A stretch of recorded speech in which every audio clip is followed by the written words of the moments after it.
eh, a importância das vanguardas na literatura da América Latina e especificamente na literatura hispanoamericana, se manifesta especificamente nesta questão da ruptura da tradição, como diria o texto de Monegal, y esta ruptura de tradición está motorizada por un poco esa idea que nós estábamos trabalhando no primeiro bloco, que é esta questão de como, de alguma maneira, ingressa a modernidade na literatura. Portanto, uma parte do efeito das vanguardas na literatura que segue as vanguardas é o que nós poderíamos chamar de modernização literária. Ou seja, em outras palavras, até as vanguardas, o que vigorava, pelo menos na narrativa, era uma poética chamada de realismo. E, nesse sentido, era um realismo próprio do que era a construção do romance realista europeu do século XIX. Essa forma do romance realista, que tinha um pouco, por dizer assim, se vocês quiserem, a metáfora para descrever romance realista é a metáfora do espelho. Ou seja, como se a narrativa fosse uma espécie de espelho que vai refletindo a realidade, entre aspas, objetiva. De modo que o texto realista tem uma vontade de representação que, de alguma forma, copiaria essa realidade. Nós sabemos perfeitamente que o texto realista do século XIX não copia a realidade, porque a realidade é impossível de ser copiada. O que copia, na verdade, é um certo conhecimento ou episteme sobre a realidade. De fato, o século XIX o que tem é uma visão claramente historicista do mundo, atravessada pelo início da sociologia, pelas ciências positivas, do positivismo, pela idea do progreso continuo. En otras palabras, por una política que está en seu cume como desenvolvimento industrial do capitalismo, y por tanto, o que na verdade está copiando a poética realista é uma forma de entender a realidade, não apenas algo que seja objetivo. O realismo burguês do século XIX tem um protagonista, que é uma classe, que é a burguesia. E, portanto, o ponto de vista, o foco narrativo está colocado nessa classe ascendente, que é a burguesia. As vanguardas, de alguma forma, são um sintoma de que essa burguesia do século XIX, de alguma forma, si no podemos decir que entra en crisis, o que sí podemos decir es que se encuentra de repente confrontada con o que serían en Occidente a organización de toda una serie de movimientos que podríamos llamar anarcosocialistas, por decir así, y que remechen a esa parte de la sociedad que nós, en América Latina, podríamos llamar as clases populares. Ou seja, de alguma forma, as vanguardas dan conta disto. Só que dan conta disto de uma forma mais estética que política, embora seja verdade que todos os vanguardistas têm contacto estreito com movimentos socialistas ou até com o Partido Comunista. A estética das vanguardas, de alguma forma, não está inteiramente volcada contra o realismo en termos de estética. Está volcada contra el realismo na medida en que o realismo representa a forma de entender a realidade de uma classe en particular.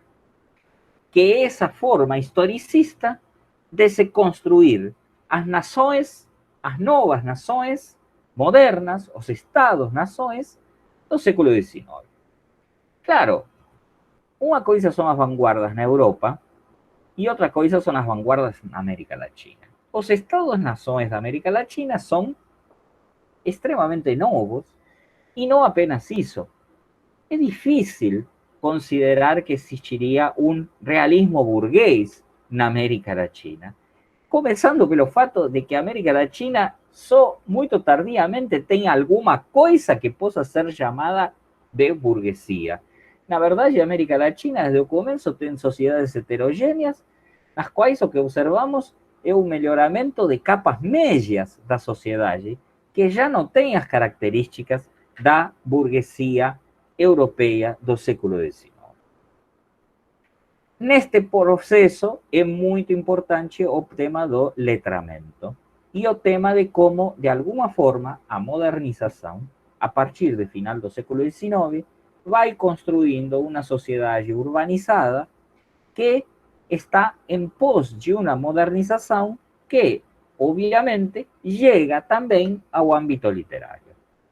Então, deixando de lado a discussão de se as vanguardas têm uma ruptura do ponto de vista estético e político efectiva ou não, o que sí podemos dizer é que as vanguardas iniciam um processo de modernização literária que, em parte, já estava anunciado pelo modernismo, mas que com as vanguardas, de alguma forma, explode socialmente, porque conjunturalmente nas sociedades de Hispanoamérica também se produzem modificações. Modificações tendentes a uma modernização urbana, a um abandono da tradição rural, a uma assimilação em contingentes de letramento e de alfabetização em língua nacional de grandes contingentes de migração. Em outras palavras, começam a aparecer leitores. Começam a aparecer leitores e agentes sociais novos que não estavam em jogo no século XIX e que apenas estavam iniciando o jogo nos anos de 1920. Aí daria a sensação que este espírito vanguardista de ruptura com a tradição se associa a um universo cosmopolita, internacionalista, e que modernizar significa também sair dessa espécie de âmbito da tradição rural. Temos esse interregno da década de 30, no qual, enquanto estão funcionando essas modernizações da literatura e das formas expressivas a través da palavra, na poesia e no teatro, sobretudo, e às vezes no conto, por exemplo, como no caso de Borges ou Quiroga, na verdade, no romance, o que nós temos é a permanência de uma forma estética realista à maneira do século XIX. Ora, a partir da década de 1940, com a irrupção da ideia de nova narrativa hispanoamericana, isto se modifica.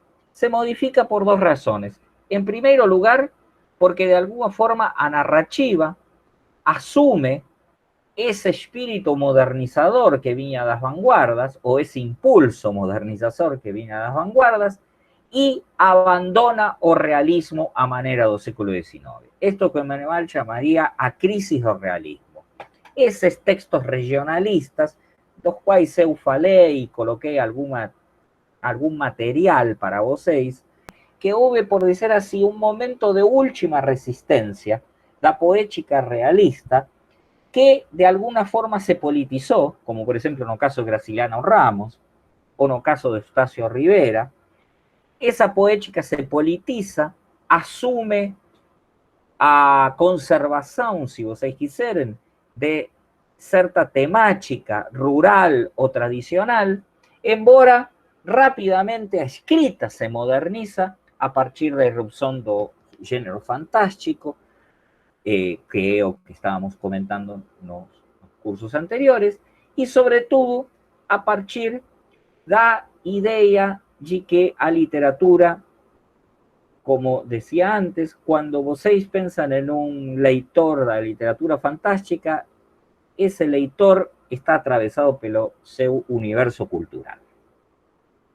Y que, por tanto, o que puede ser fantástico para un leitor puede ser maravilloso o até miraculoso, religioso para otro leitor.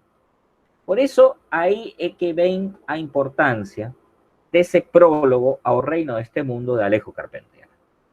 Porque esse prólogo é um texto que, de alguma forma, dá a conhecimento, planteia pela primeira vez esta ideia de que a América Latina tem um universo cultural no cual todo lo que en Europa es llamado de fantástico, aquí está atravesado pelo maravilloso y pelo realismo.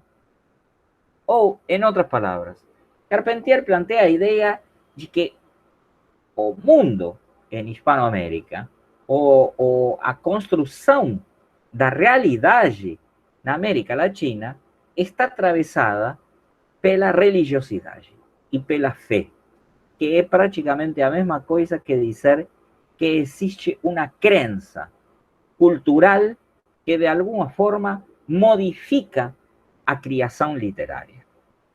Isto é o que ele chama de real maravilhoso. Por isso, no final desse prólogo, Carpentier diz: o que é a história da América Latina, senão a crônica do real maravilhoso? E pouco antes diz que precisamente o conteúdo desse real maravilhoso hispano-americano é o caudal de mitologias, a quantidade de mitologias e de mitos que atravessam o universo cultural Hispanoamérica e que, de alguma forma, é a partir desses mitos que a literatura, a ficção literária, se constrói. Vejam bem, vocês podem concordar ou não concordar com isto. De fato, eu não sei se concordo inteiramente com esta ideia do real maravilhoso, e menos hoje em dia. Porém, é uma ideia bonita, bela. É uma ideia bem formulada e, sobretudo, esteticamente muito interessante. E para nós é o único que importa. Porque em arte nós não estamos procurando a verdade.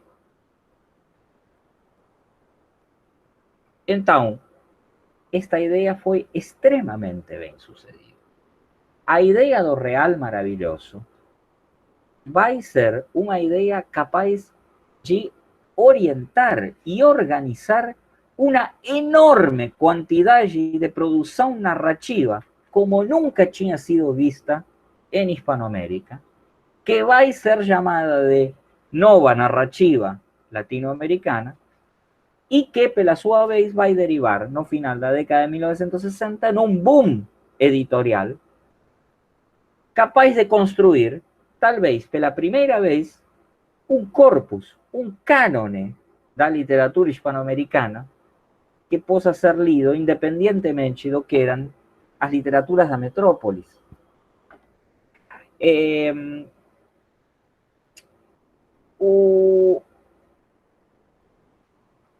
O texto, a explicação disto não é inteiramente estética. A ver, existem, eu diria que, duas explicações de por que acontece a nova narrativa latino-americana. A primeira explicação, contemporânea do surgimento da nova narrativa, é a de Emir Rodríguez Monegal. Emir Rodríguez Monegal chega a conclusão, chega a várias conclusões, mas, sobretudo, a conclusão mais interessante de Monegal é que a tradição da literatura em Hispanoamérica é a tradição da ruptura. Ou seja, quase em um paradoxo ao estilo de Borges, Monegal chega à conclusão de que nossa tradição é romper tradições. Monegal trabalha essa ideia em Tradição e Renovação. É isso. Monegal trabalha essa ideia. Ele diz que existem, por dizer assim, três grandes rupturas no século XX. A ruptura dos anos 20, a ruptura dos anos 40, a ruptura dos anos 60. E que, de alguma forma, a ruptura dos anos 20 se dá, sobretudo, no âmbito da poesia e do ensaio. No teatro também, mas em menor quantidade. E que a ruptura de 1940 aproveita estes aportes de ruptura da poesia e do ensaio de vanguarda e começa a experimentação, sobretudo, com a narrativa do conto. E que, na década de 60, a nova ruptura é com a ascensão do que seria o gênero narrativo principal da nova narrativa hispanoamericana, que é o romance. ¿Sí? E ao ponto de que Monegal diz que precisamente o que acontece com isso é que o romance se transforma en una grande máquina, en un artefacto de producir ficção.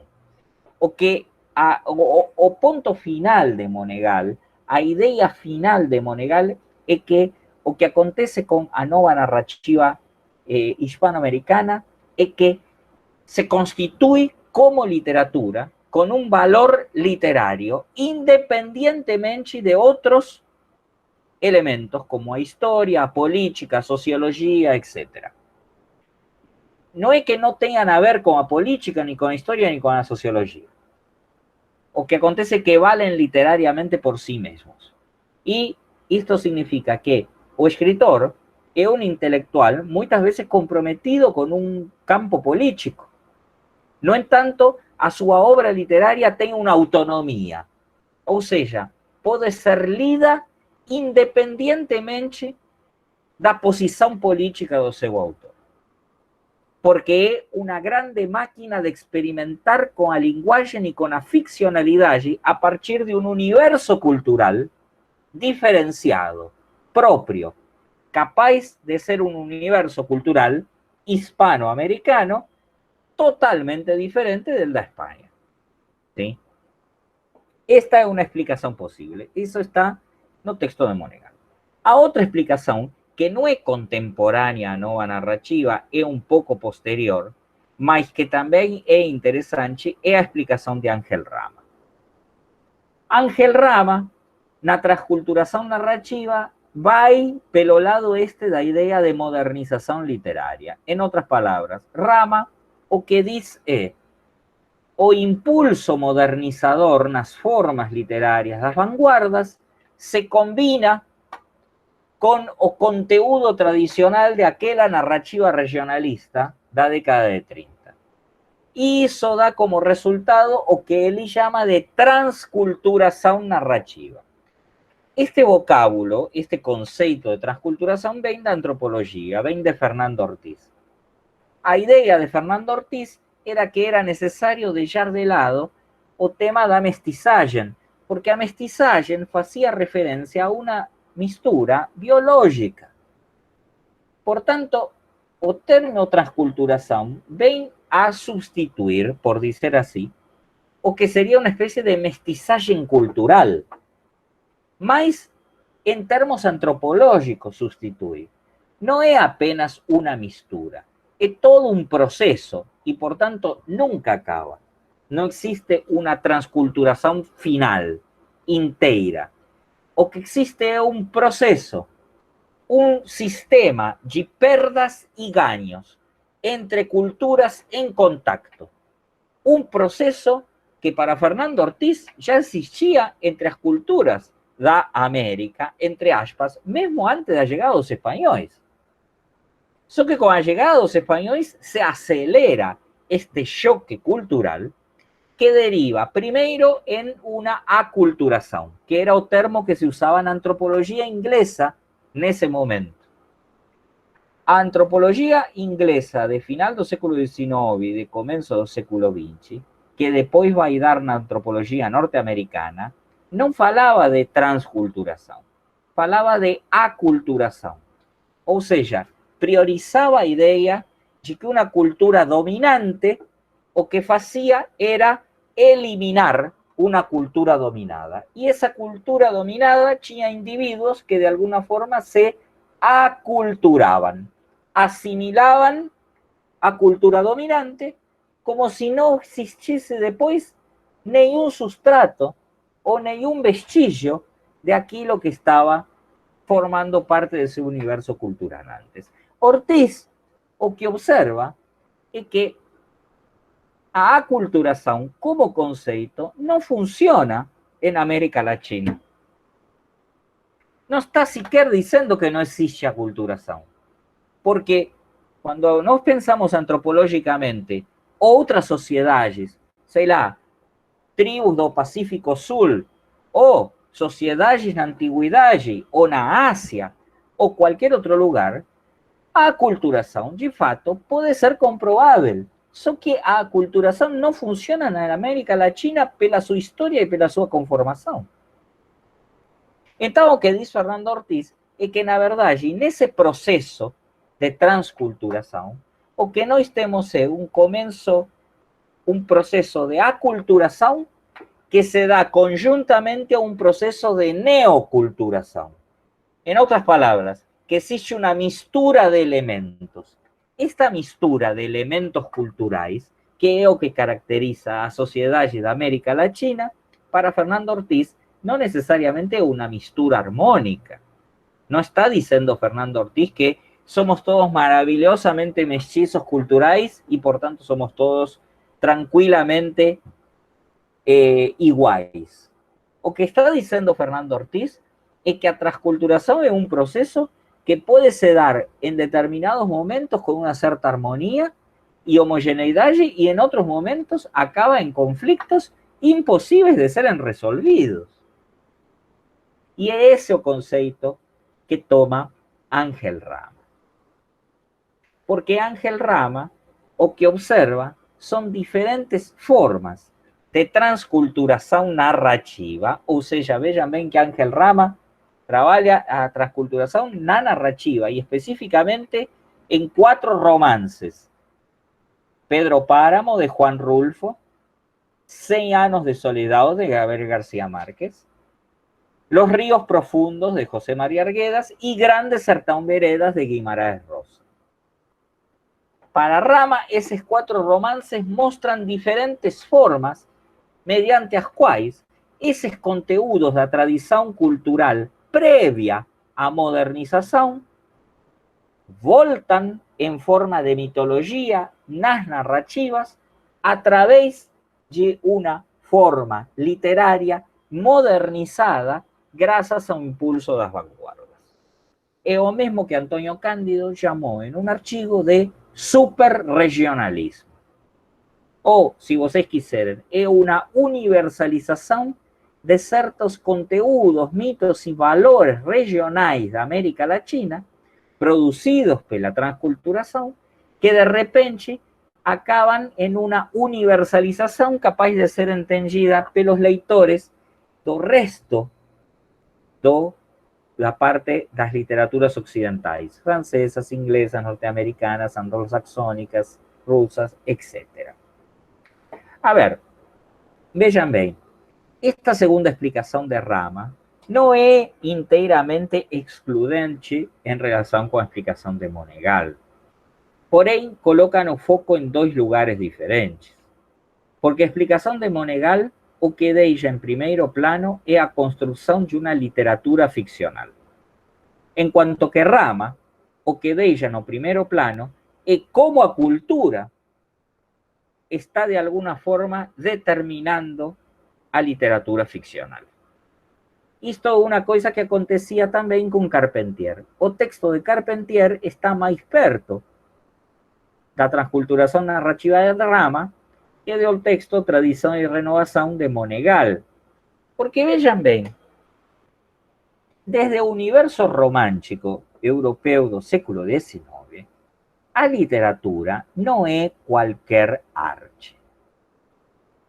Não sei se vocês lembram que o romantismo é um tipo de movimento literário que começa no começo do século XIX e que planteia que, de alguna forma, o artista é um gênio. ¿Qué sería un genio? Es una especie de medium o mediador entre o que sería a territorialidade, o território, a nação em termos de terra e a cultura dessa terra.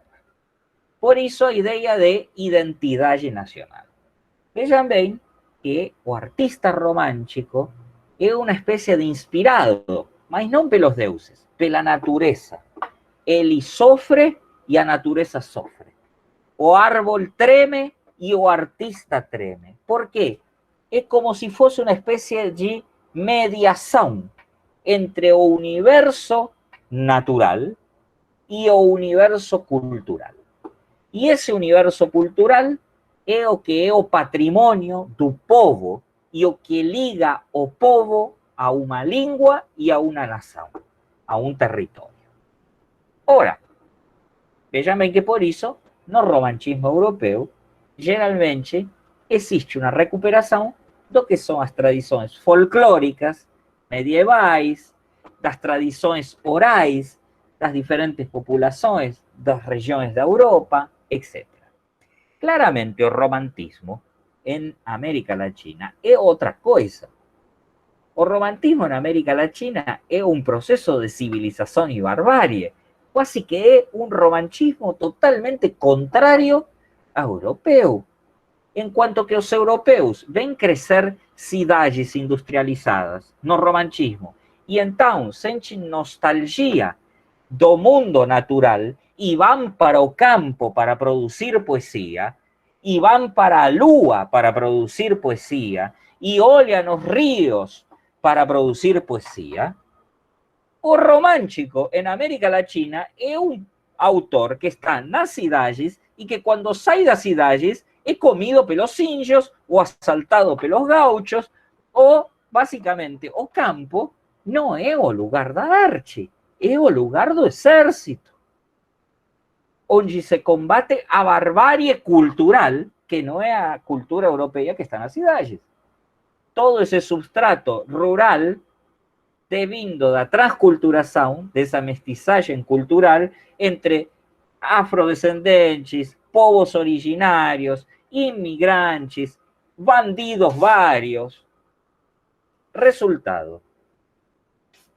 En cuanto que na Europa, desde o romantismo, a ideia de literatura é como a quinta essência da cultura de um povo, porque vejam bem que se eu faço uma espécie de pirâmide de valores, o povo está com todo esse substrato cultural. E então aí quem vem? O poeta. E o poeta que faz? Escreve literatura. E dentro da literatura escreve que? Escreve o poema, que é como uma espécie de refinado da cultura do povo. A literatura está en vínculo directo con la cultura en Europa. Y no es apenas un vínculo directo. Es un vínculo en el cual a literatura es como a pedra lapidada que es a cultura popular. Es como diamante ya lapidado. En cuanto que a cultura popular es o diamante selvagem, o diamante bruto. En América Latina esto no aconteceu nunca. E precisamente o que faz Carpentier é fazer uma inversão da pirâmide. Se na Europa a literatura era a quinta essência, o cume, o ponto mais alto da cultura de um povo, na América Latina a literatura, na verdade, não é o ponto mais alto da cultura de um povo. No melhor dos casos, são duas coisas diferentes. E no pior dos casos, a cultura está sendo sempre muito mais criativa, muito mais imaginativa, muito mais poética, no sentido de poiesis, que a própria literatura que se escreve. Por isso é que Carpentier, na verdade, o que dice, esas coisas do fantástico, esas coisas do surrealista que escreven na França o en cualquier otro lugar, son meramente artificios, son jogos de prestidigitador, no son truques. A verdadeira magia, a verdadeira milagre, a verdadeira fantasía o verdadeiro maravilhoso no están na literatura. Están nas ruínas de Haití. Están nos tambores que se ouvem nas montañas de Haití. Están nas pedras de Machu Picchu. Están nos templos e nas mestizagens derivadas de um continente que é em si próprio um lugar diferente na realidade, porque o universo cultural é diferente. Esto é lindo, porque é uma linda ideia. E, além disso, foi uma boa ideia, porque politicamente foi muito útil, porque, de certa forma, colocou, a partir da década de 1940, e depois muito mais com a fundação de Casa das Américas em 1959, depois da Revolução Cubana, e, digamos, e a partir de todo o que foi o boom de publicações da narrativa latino-americana, colocou o espaço, não apenas da literatura, mas da cultura na América Latina, em um lugar bem diferenciado y no en un lugar necesariamente subalterno, en un lugar diferente y no necesariamente en un lugar derivado. Vean bien que esto no es por acaso. Monegal insiste y menciona siempre os leitores. O importante da nova narrativa latinoamericana es sí que obtém grandes leitores fora da América Latina. Mas, sobretudo, o mais importante é que é a narrativa que é lida pelos leitores da América Latina nas décadas de 40, de 50, de 60, de 70, até bem acabado o século XX, a nova narrativa latinoamericana é a leitura que leen os leitores da América Latina. Ou seja, tem seus próprios leitores.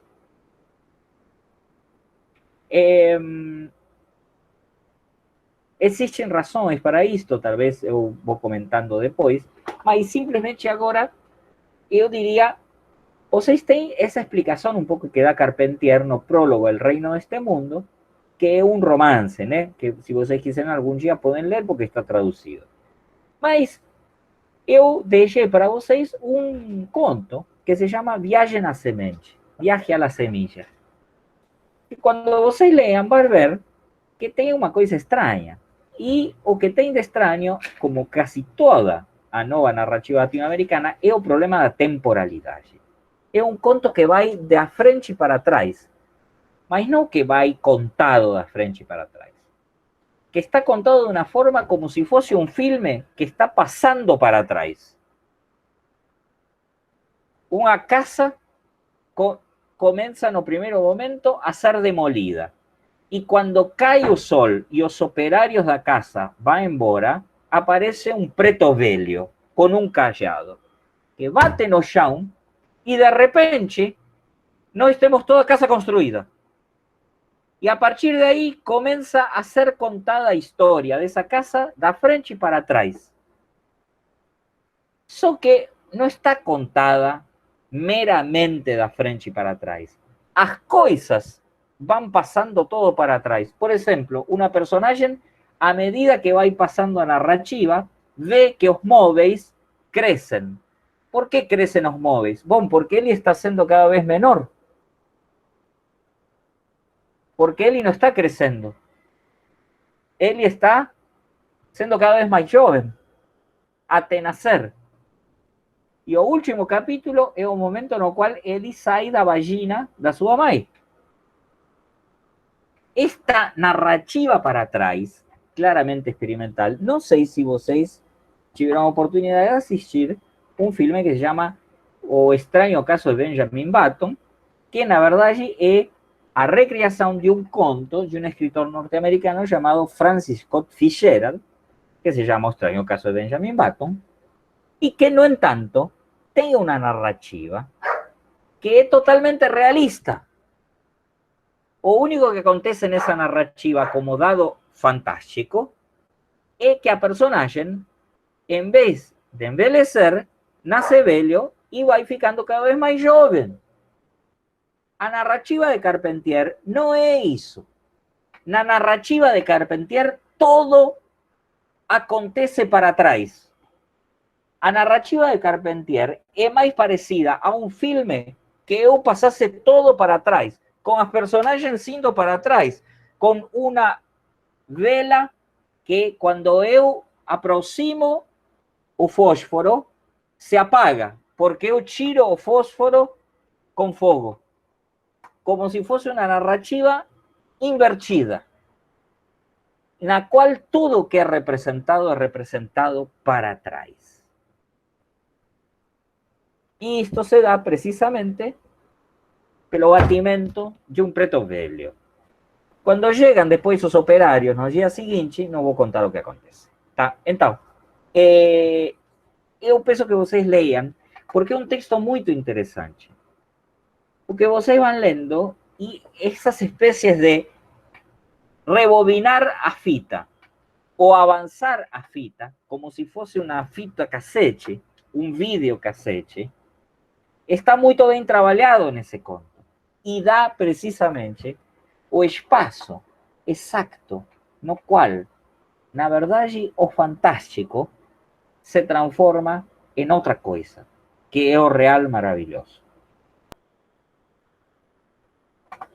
O conto de Francis Scott Fitzgerald é um conto fantástico, enquanto que o conto de Carpentier, Viagem a Semillan, é claramente um conto do real maravilhoso. Da comparação desses dois contos, vocês observam como é que a poética do real maravilhoso realmente é uma poética diferente, na qual, obviamente que existe o sobrenatural, e obviamente que existe o fantástico, mas está trabalhado de outra forma, e não meramente porque existe o preto velho que bate o callado. É por como está construída a narrativa em torno à ideia de o passado que volta. Que é um pouco o final de 100 anos de soledad, né? Si vocês leen 100 anos de soledad, van a entender que estou querendo dizer com isto de o passado que volta. Ou, melhor, da temporalidade problemática. É o que Rama destaca. Rama identifica na transculturação narrativa desses romances que mencionei 3 níveis da transculturação. Um deles no nível da linguagem. Um segundo nível na composição literária. Mas no terceiro nível, Rama fala do nível dos significados e identifica claramente a ideia de um pensamento mítico na ideia de transculturação narrativa. O que é um pensamento mítico, senão uma alteração da temporalidade? A cancelação da ideia de história moderna. Vejam bem que já na própria definição de mito, existe mito como oposto à história. Então, a temporalidade é talvez o tema mais interessante do ponto de vista literário da nova narrativa latino-americana. E isto, aqui voltamos a Monegal, porque Monegal tinha identificado isso. Porque se vocês pensam bem, o que é o gênero narrativo, se não um trabalho com o tempo? A diferença da poesia, a diferença do gênero dramático, a narrativa tem como tema principal o tempo. Não necessariamente o passado. A ideia de temporalidade, de ser em uma história